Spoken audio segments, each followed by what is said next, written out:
If you're at home on Zoom, if you are watching this later on YouTube, we welcome you. We welcome you to this service. What can I say? But welcome.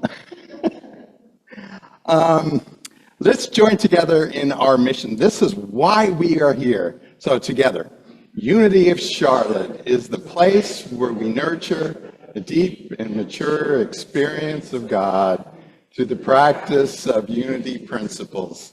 Simply put, we are here to love, grow, and serve. My name is Reverend Jim Ernst, and I am co-minister here along with Reverend Lisa Herklotz, who you will hear from a little bit later. But yes, let's go ahead and go to that. Well, let me ask the question.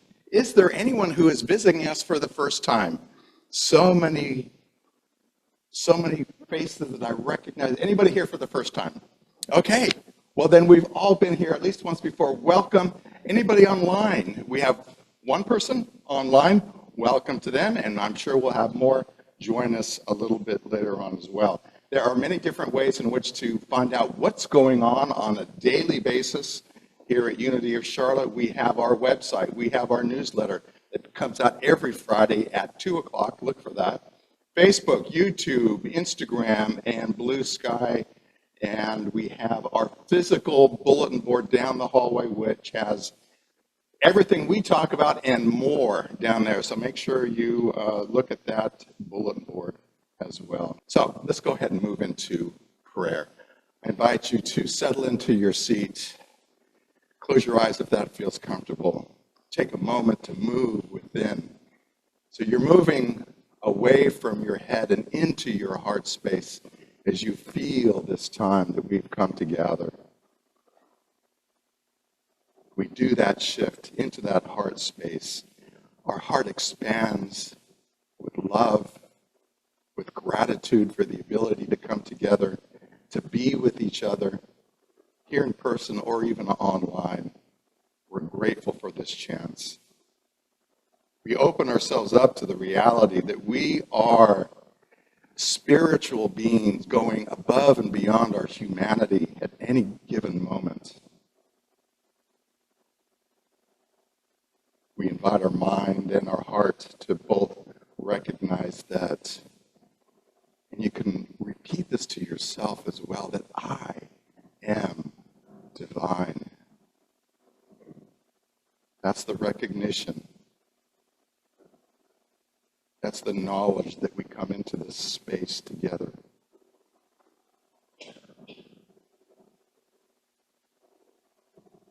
We become aware once again of our place within this universe as divine beings. And together we simply say, Amen. Or it is so, a lot of people like to say. And so it is. So at this point, we also would like to speak a name or a situation out loud as we hold those names and situations in this sacred space. We share that, we hold that together. So at this time, say those names out loud. Anna, Kurt, Doreen,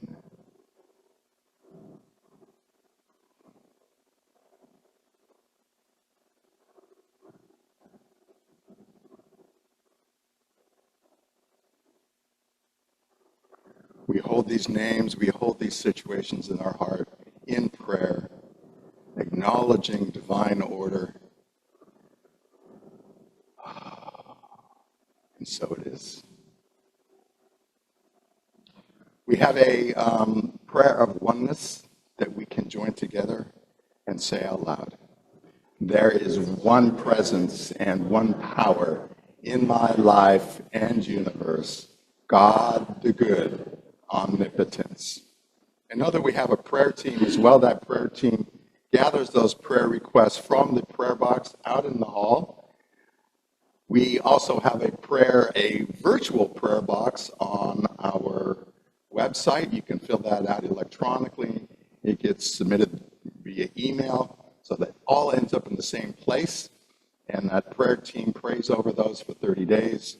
We ship that off to Silent Unity that it gets prayed with again for an additional 30 days. So lots of prayer action going on with your prayer requests. If you ever have a need for one-on-one contact with somebody in the middle of the night, during the day, whenever, 24 hours a day, there is Silent Unity, and that number is, you see that on our slide, but you can also get that off of our websites or the newsletter as well. Silent Unity, we're so grateful for them. Let's see. I'm going to invite up Paulette, who is going to read today's Daily Word.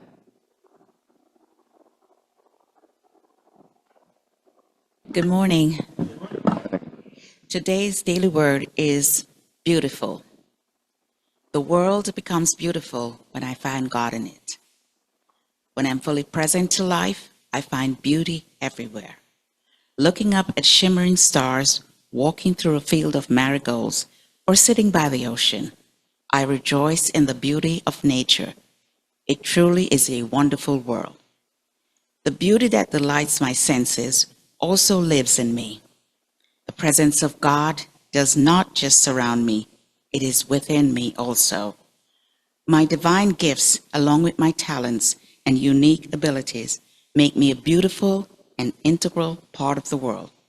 When I live into the fullness of my divinity, the expression of my humanity is simply beautiful. I am radiant, spiritual being, and in individuation of the divine. I honor the presence of God within myself and all others. We are beautiful. One thing I ask of the Lord that I will seek after, to live in the house of the Lord all the days of my life, to behold the beauty of the Lord. Psalms 27, verse 4. Did you know that by the time you lay your head down tonight, go to sleep, you will probably have spent an average of 2 to 3 hours mired in worrying? Worrying. Think about that. Does that sound about right? Maybe a little more? Maybe a little less? Depends on the day? Yeah? This is a topic near and dear to my heart because I have always been a worrier. It seems to be like the default where my mind goes. And so it's been work for me. So I love this topic. Now, I got that statistic from a New York Times article that was quoting some research that had recently been done on worry, stress, and anxiety. And it brought up, it described the difference between them, which I thought was very interesting. Worry happens in our mind, and it's always about the future. It's always about what could be, what might be, what wouldn't be, what won't happen. That's worry. Stress is what happens in our bodies. And usually that's an immediate response to something that has happened. But often, these days, we never get out of that stress mode. And as we know, based on our spiritual principles of the law of mind, what we're holding in our mind, our body thinks it's actually happening. So it's responding. If we're worrying, it's going to respond with stress. Anxiety is defined as stress and worry amped up. You got both going on and you're just all in.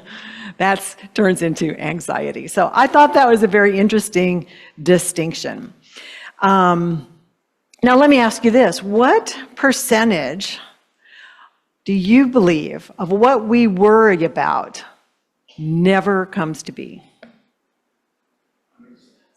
100, I heard, 60, 90, 80. Really good, 91. You win. 91% of what we worry about never happens. Never happens. And here's another interesting thing. Of the 9% left over that may actually happen, it's usually way less dramatic than what we have played out in our minds. So, why do we worry? Why do we worry? And I thought about this. I mean, I've been thinking about this a long time because I'm like, why am I spinning my wheels on this? Knowing it's probably not going to happen. And if it does, it may not happen at all the way I'm picturing it. We have a tendency to think that if we worry or think about something hard enough or long enough, we'll figure it out.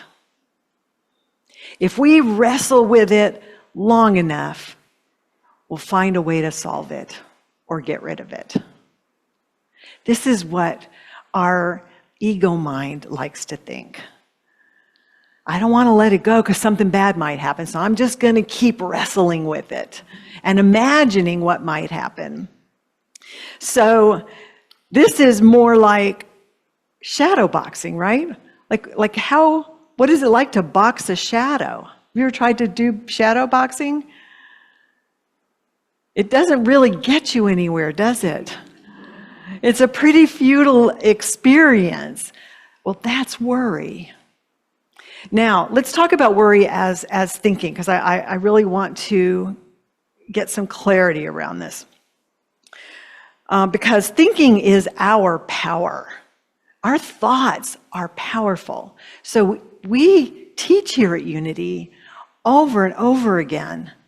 We master our thoughts by remembering what's true. But when we're in a worry mode, our thinking is distorted. It's distorted thinking. Now, this helps me because then when I'm in worry mode, I'm thinking, okay, so whatever I'm thinking right now has no meaning because it's distorted. It means I'm not seeing clearly. I'm not seeing truth. It helps me to remember, okay, whatever's going on right now, then these stories I'm making up, there's really no validity to it because I'm thinking in a distorted manner. Now, here's a couple of ways it sounds. This is what worry looks or sounds like. Overgeneralizing. Overgeneralizing. I made a mistake last Sunday in my talk. I will never be a good public speaker. Ever. Oh, I got a bad grade on this exam. I'm a terrible student. Or we had an argument. My relationship's just going to be a struggle. Like, we overgeneralize, right? That's what, when you hear yourself doing that, worry. It's a signal, it's worry. Here's another good one. It's all or nothing thinking. All or nothing thinking. It might sound like, well, if I can't work out for at least an hour, then there's just no point to doing it at all. So I'm going to go sit on the couch and have a snack. Oh my God, I made a mistake. I am a terrible person. Or if this isn't perfect, then it just isn't it's just not worth anything. Like all or nothing. There's just nothing in between. That's the kind of thinking worry moves us into. How about this one? Jumping to conclusions. None of you do that, right? Never jump to conclusions. Well, except maybe yesterday. I did, have a moment of, she said that thing to me, and you know what? That means that she doesn't like me.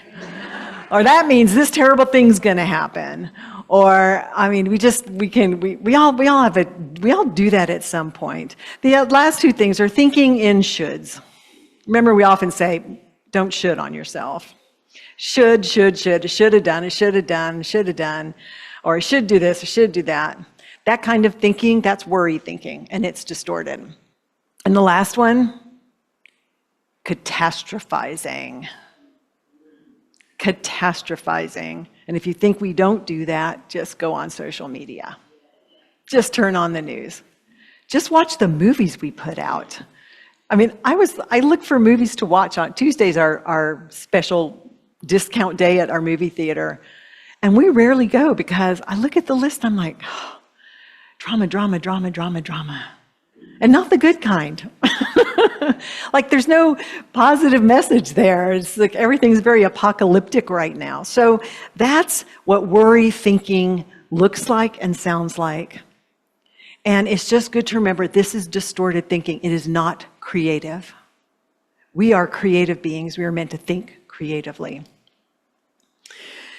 So let's talk about prayer. For many of you here, you know what prayer is. And this is a time, okay, I'm going to pray.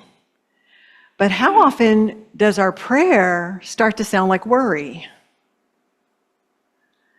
Am I praying right? How do I know I have the right solution to pray for?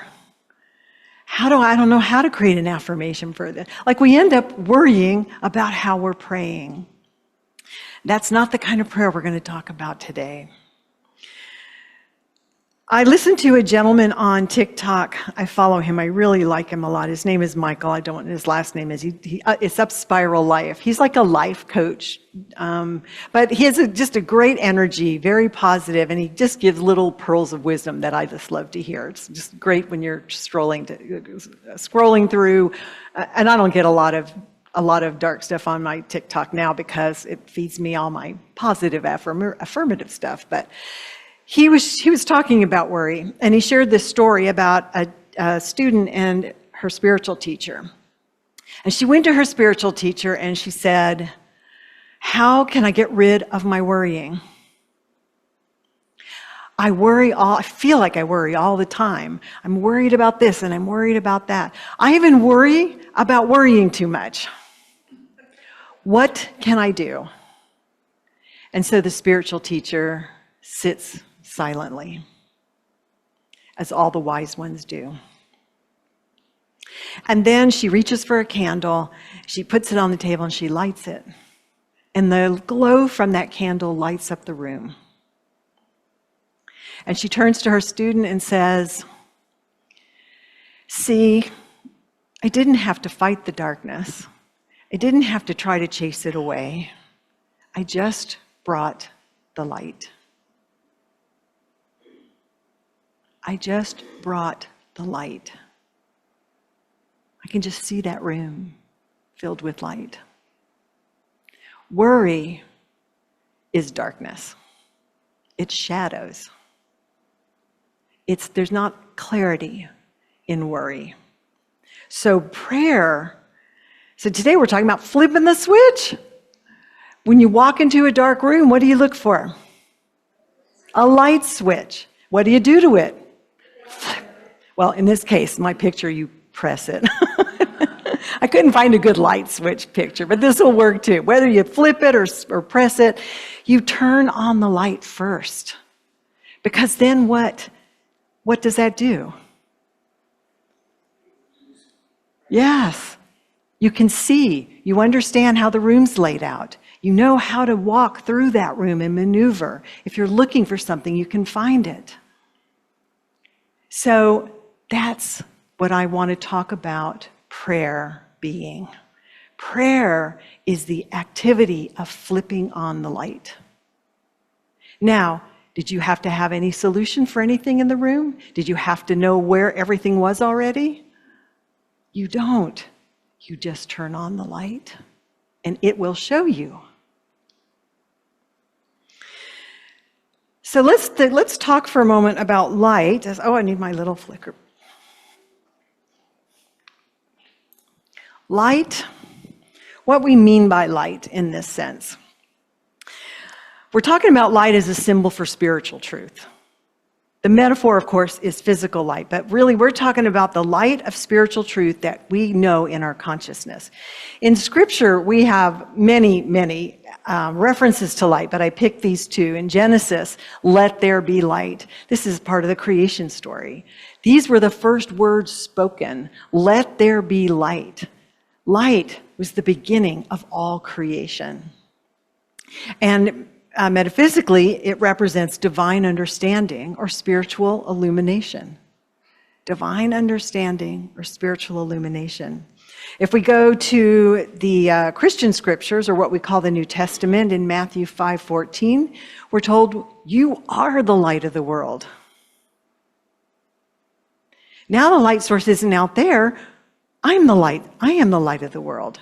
So this is telling us the light is always present and I find it right here. The light is always present, and I find it right here. Now in Unity, we have what we call, RW stands for the revealing word. This is a book, a collection of terms, words, places, objects, people, and what the metaphysical symbolism is of those. And so we often use that to look at a broader understanding of the word. In the revealing word, it calls light a symbol of wisdom and intelligence. And it says, in divine order simply being the order of creation, how we create, how God creates, how we create. In that order, always light comes first. Light comes first. So prayer is a practice of remembering that light. By remembering that light, especially when we feel lost, afraid, or in the dark. And when we're in that worry mode, where are we? In the dark. So let's look at the idea of prayer as illumination. And I'm going to start with Eric Butterworth, one of our favorite Unity authors. And he writes, prayer is not a way to turn on the light in God, but to turn on the light in you. And God is that light. When we turn that light on, that's God within us. That's God within us. Now, prayer does a lot of things when we look at it as turning on this light within. When we turn that light on within, it clarifies our thinking. It brings a deeper sense of understanding, and it dissolves confusion. I mean, we can go back to that dark room, you flip the light on, and what happens? You're not confused about where anything is. You're very clear about the path you need to walk. And there's a sense of peace with that and comfort, because now you know what's there. Prayer also radiates outward. That light, when we go into that prayer and turn on that light, flip that switch, live in that light, it radiates outward from us. So when we pray for others, we're actually shining our light for them. Remember, light is always present. So even in someone who might be struggling, it might be in a state of worry, their light's still in there. And when we shine our light, that light responds. And that's how we become the light of the world.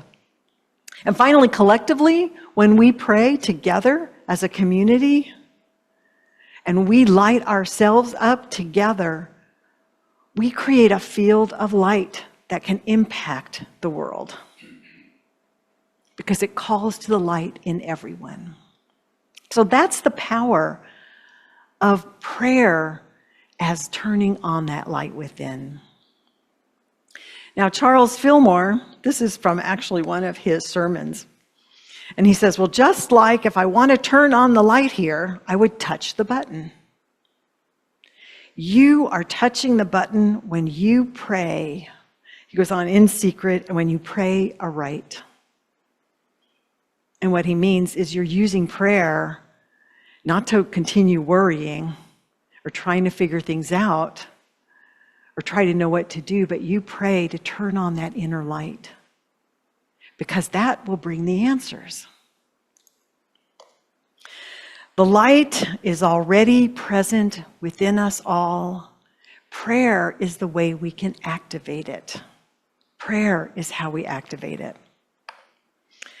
So let's consider the practice of prayer. It's like turning on a light switch. It's simple, it's immediate, and it is always available.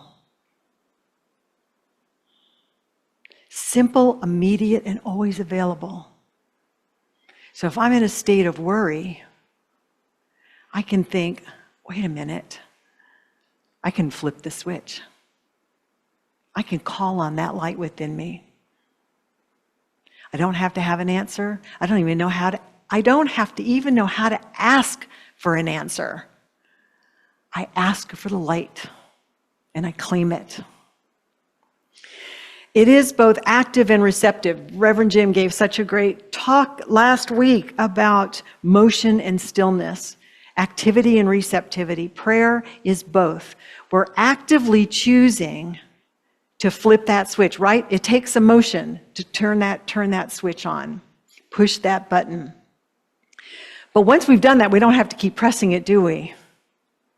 Then we sit in the light and listen and see what comes forth, what wisdom, what intuition, what knowledge, what guidance will we receive. So it's both in one action. There's different ways you can do this, and I'm just going to offer you a few.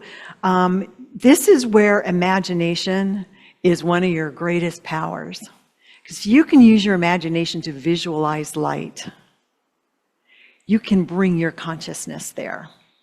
So you might visualize the light of God enfolding you. The light of God enfolds me. You might imagine yourself sitting, being bathed by light. It's one way you might approach it. Or you might imagine a light within your heart center. And with each breath it grows. We've done this in meditation before. It grows and expands and it fills your body and it fills the room. It's another way to bring yourself to that light. Or you may just imagine, I do this sometimes, the thing that I'm worrying about is like a dark shadow. And I'll see it in my mind. And I just bring light to it. I just bring the light to it. I let it light up. And maybe even enclose it in a sphere and just see light fill it. Or light fill my mind. Or wherever you feel, if you're feeling stress, remember stress is in the body. Wherever you feel that stress in your body, find that tension, that spot of tension or discomfort. And fill it with light. All of this is really, really helpful to recenter your consciousness on the light of truth. Because this is who and what we are. God said, let there be light. Now we get to say, let there be light. To continue that creation of goodness and blessing. The light is already present. Prayer activates that light within us. Let's put this all together now. The light of prayer. What have we been talking about? First of all, when we use this metaphor of light, we're talking about the fact that prayer can awaken and activate an inner awareness, a divine presence of the spiritual truth. It is already there. We're just opening ourselves to allow it back into our conscious mind. Always present. It helps to illuminate aspects of our consciousness that are otherwise hidden or unconscious. We have wounds from the past we're still carrying. We have false ideas or beliefs about ourselves or our relationship to God or the world. We hold on to an unforgiveness, a grievance. These things tend to be living in our unconscious because we didn't want to really let go of them, or we weren't ready to let go of them, or we didn't know how to let go of them. When we turn on the light, some of these things we're going to see, but we're going to see them with clarity and with a sense of wisdom, and we'll have guidance on how they can now be healed. So the light shows us, again, it's like walking into a dark room. What happens when you walk into a dark room full of furniture and you want to get to the other side and you don't turn the light on and it's dark? Start cussing. I usually get there eventually, right? You bump into things, you hit things, you knock things over. It hurts, it's uncomfortable, and it's even fearful because you can't orient yourself in the dark. When you put the light on, you can now see. So if there's been something you're struggling with, when you put the light on, it doesn't just disappear, you see it from a new perception. And that is what forgiveness is. Forgiveness is when you can see something that hurt you from a whole new perception, a whole different way. a way that comes from the truth of you, and then you can let it go. It is healed. This is what the light does for us. It allows for, I just went past that one. It allows for insight, clarity, and understanding.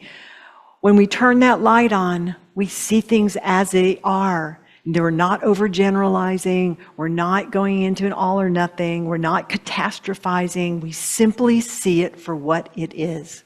And then we can move forward with wisdom.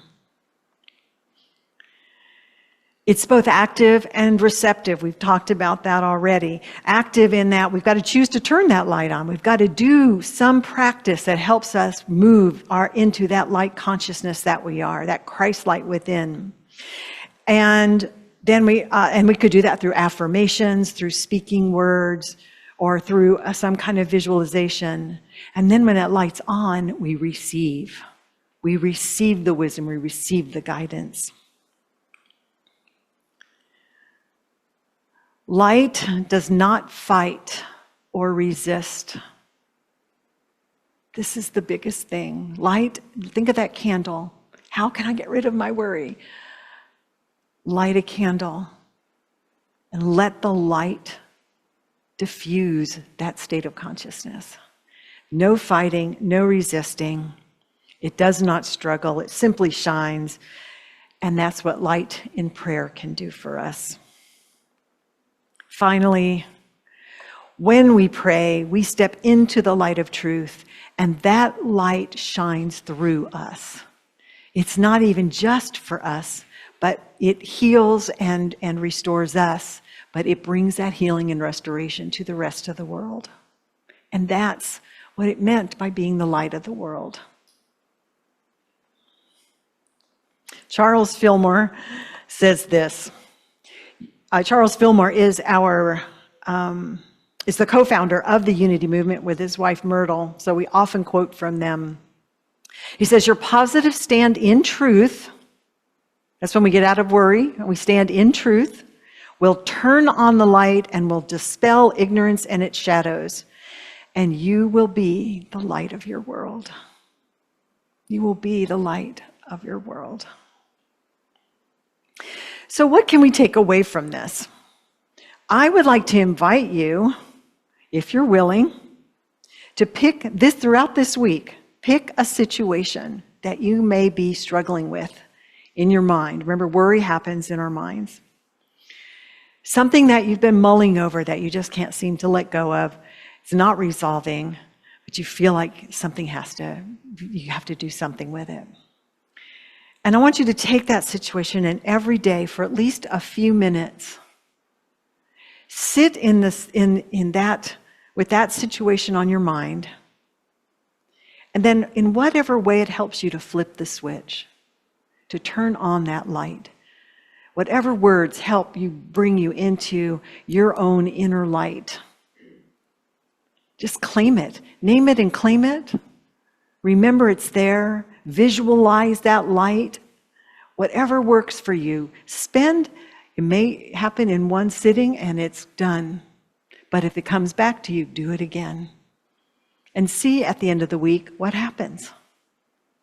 See what happens when you give up trying to figure it all out.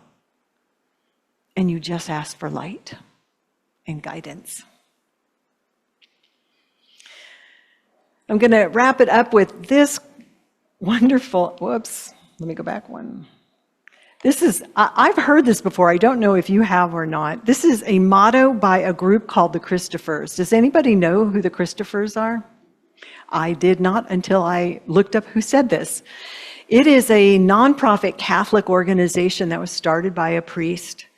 And their mission is inspiring individuals to use their spiritual talents to make a difference in the world.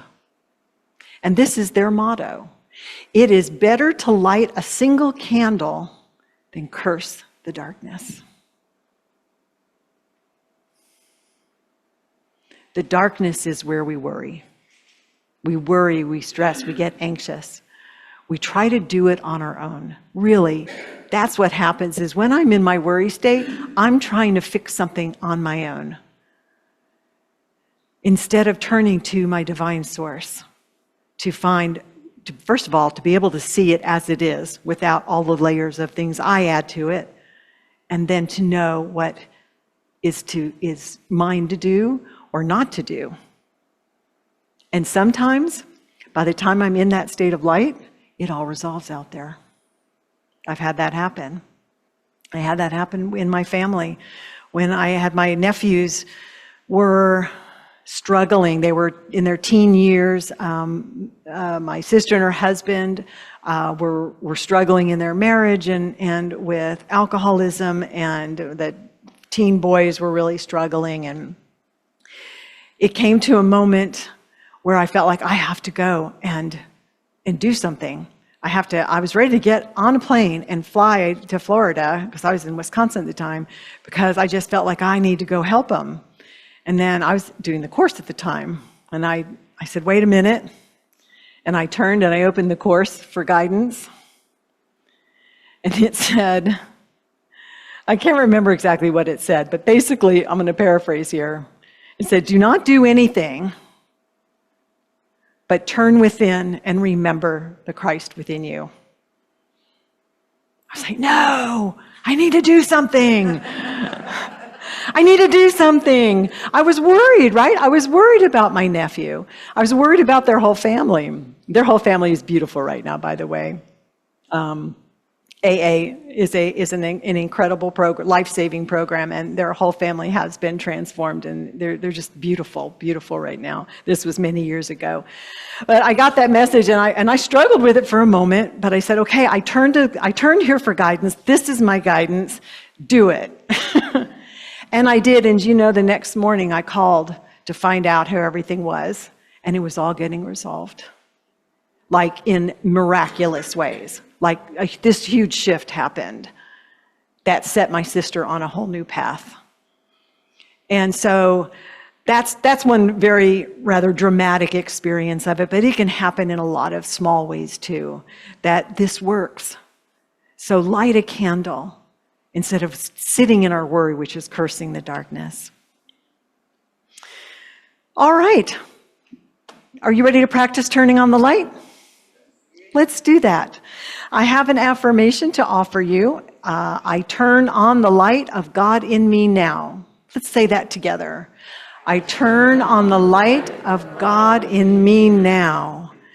If you have other words, always, if you have other words that resonate more deeply with you, please use the words that work for you. And let's take a moment now to turn within and do this practice. I invite you now to gently move your focus and attention within. Get into a place where you feel comfortable. Pay attention to your body for just a moment to feel it settle in and relax a little bit more.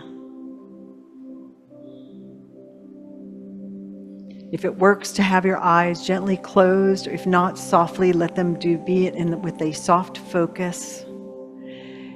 With your feet on the ground, your hands gently resting comfortably. Let's take a long, deep breath in.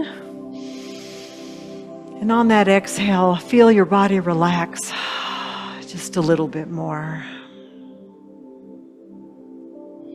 One more long, slow breath in. And out on a sigh. Your shoulders may drop just a little more. Your face relax, your forehead, your jaw muscles, your eyes.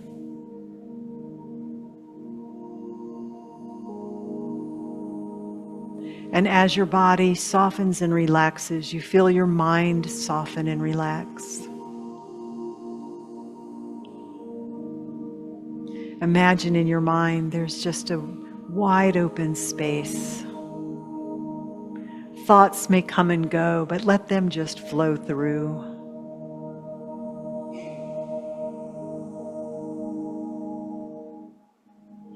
And as the mind settles and finds a sense of ease, move your attention to your heart center.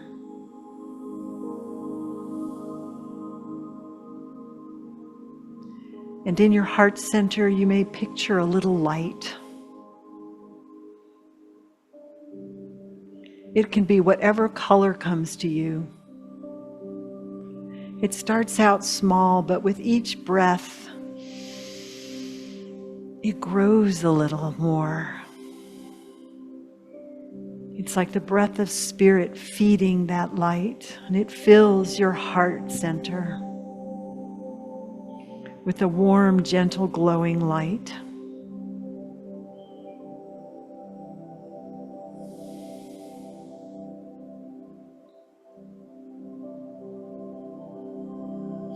Before we continue with that light, I want to offer you the opportunity to think of a situation that you are struggling with, that you have been worried about, that weighs on your mind.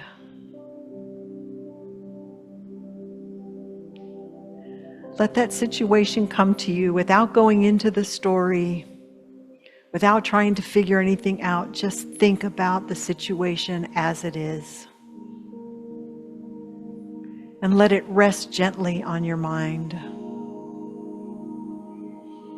As we breathe once again into that heart light that expands and grows, and it fills our body. It fills and infuses every cell, every muscle, every organ.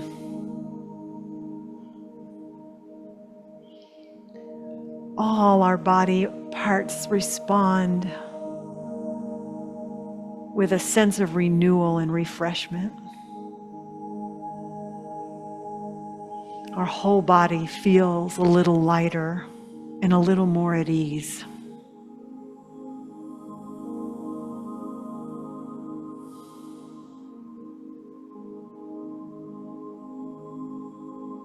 Then let that light continue to expand beyond our body, out into the space around us. Perhaps it begins as almost like a cocoon of light, bringing a sense of safety, confidence, and calm.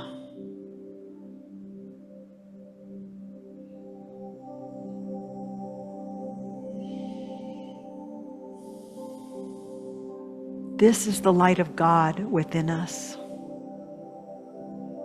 The Christ light, the light of understanding, of wisdom, of intelligence, beyond our human capacities, but a part of the very essence of who we are in the mind of God.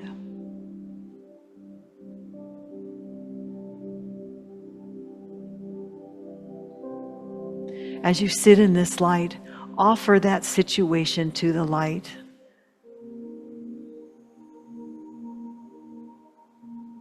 See light fill every person, every place.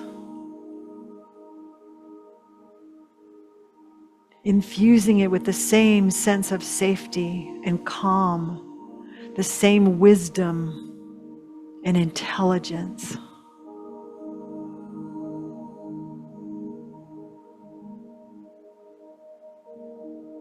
And just let that light shine and let it be.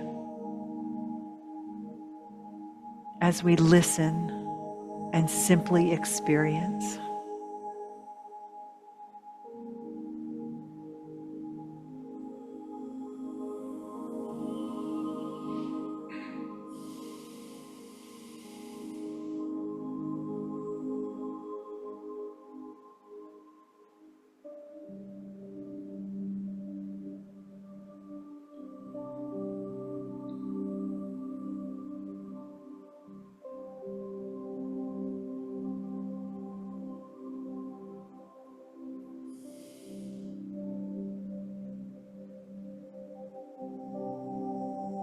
I trust the light of God within me.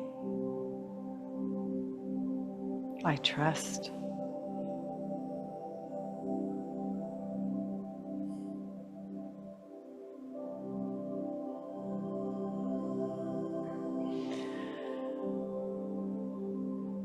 Then begin to slowly draw your attention back to your heart space. Notice your brushing up behind your eyes. As perhaps you wiggle fingers and toes to find yourself back in your physical form, but still experiencing the light within. And when you're ready, gently blink your eyes open.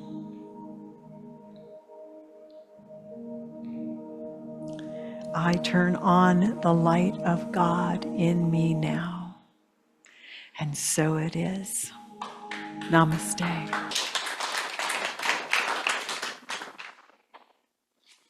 Ooh, our organ players are getting ready over here. Can you see that?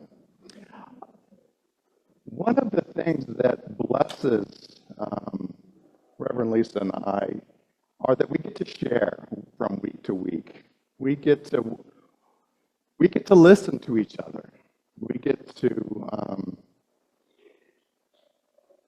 take in the message from every other week, and many times we hear from folks in the congregation, wow, that really spoke to me. Wow, you were speaking directly to me. Wow, I really needed to hear that. That was me this week. I needed to hear that. So thank you, Reverend Lisa. Thank you so much for your message today.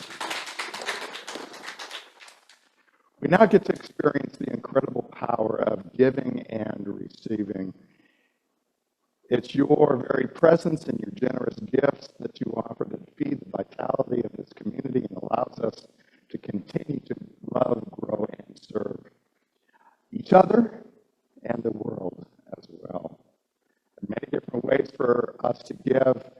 You've heard this before, so I'm not going to go over them as well. But I'm going to ask you to hold your gift for today, or the image of the gift that you've given this week or are about to give later on today. Hold it in your hands, or imagine that as well as we go. Let's go ahead with that next slide as we say together our abundance blessing.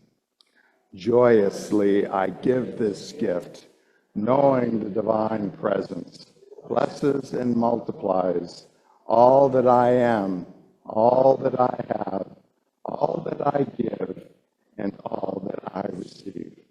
Thank you, God. The light of God surrounds us. The love of God enfolds us. The power of God protects us. The presence of God watches over us. We are light, love, power, and presence. Wherever we are, God is, and all is well.